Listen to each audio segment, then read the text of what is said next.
They know how to bridge like a pro. Let's do this.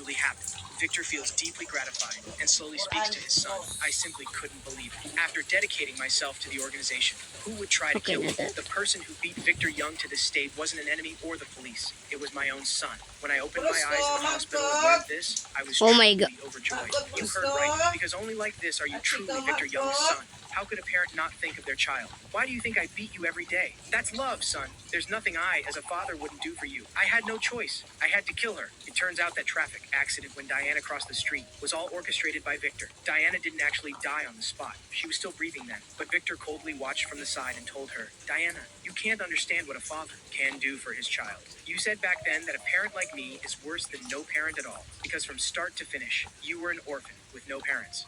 Victor originally thought Chase was just a weakling and a coward from birth, which is why he chose extreme methods to train him. But that day, when Chase resisted his father for the first time and struck so viciously, Victor finally understood. That girl was Chase's key. To awaken the beast within him, Victor killed Diana at any cost. Hearing the whole story, Chase can no longer contain his rage. The warden is completely stunned. Chase instantly charges at his father. He wants to crush Victor completely right now. Just then, crackling electricity erupts around him. A guard beside the warden instantly fires the stun gun. Chase is immediately hit with tens of thousands of volts. No matter how strong his body is, he can't resist this. Warden Cross sighs lightly. If anything happens to this important figure here, he'll lose his position. No, that's Even under this bro. electric shock, Chase's eyes remain fixed on Victor. But Victor tells him, want to kill me? Fine. I'll tell you how. There are several members of the organization in this detention center, though they've just gotten. Okay, that's how. You just use. You just spam this and you spam this too. And your other finger it's touch mode because you no. Step by step, one day become a man who can take me down, then surpass me, the second in command. Face the dragon at the pinnacle and claim the heavenly dragon syndicate. Accomplish what I, your father, couldn't in my lifetime. My life exists for you. Then he orders Warden Cross. Take care of my son. The warden respectfully agrees. But son, need a V-Day gift?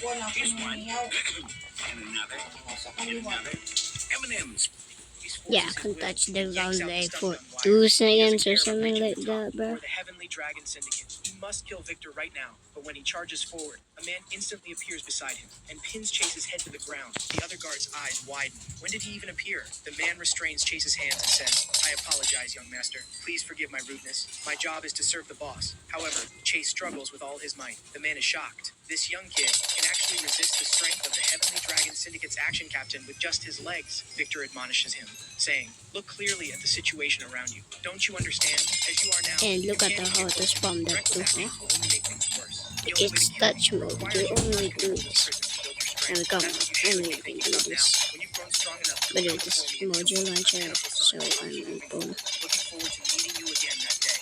He merely told the warden to take care of my son. And the guards in the prison follow his every command, fulfilling any request. He vaguely remembers Victor telling him that the only way to kill him is to control this prison. For revenge, he must make everyone submit to him at any cost. But currently trapped in a cell of barely 100 square feet, where does he even start? Just then, a bald kid complains. The prison food is only vegetables every day, not a bit of meat. Would be nice to have grilled pork belly or pizza or something. Chase seems to get an idea. He finds a guard and orders takeout. Beer, barbecue, lobster, pizza, fried chicken, popcorn. The other inmates are astounded. Is this guy's brain not working right? He actually dares to say this to a guard.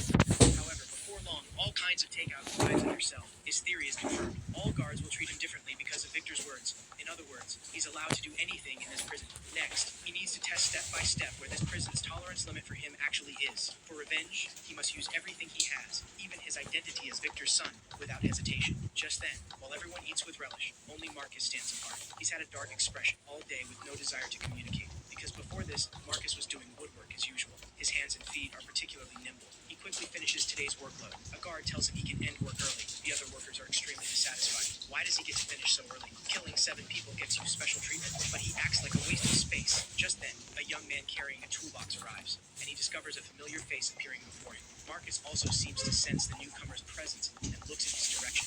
The young man throws the toolbox toward Marcus. A screw rolls to Marcus's feet. When he sees it, terror instantly appears on his face. So it really is you. The world is truly small.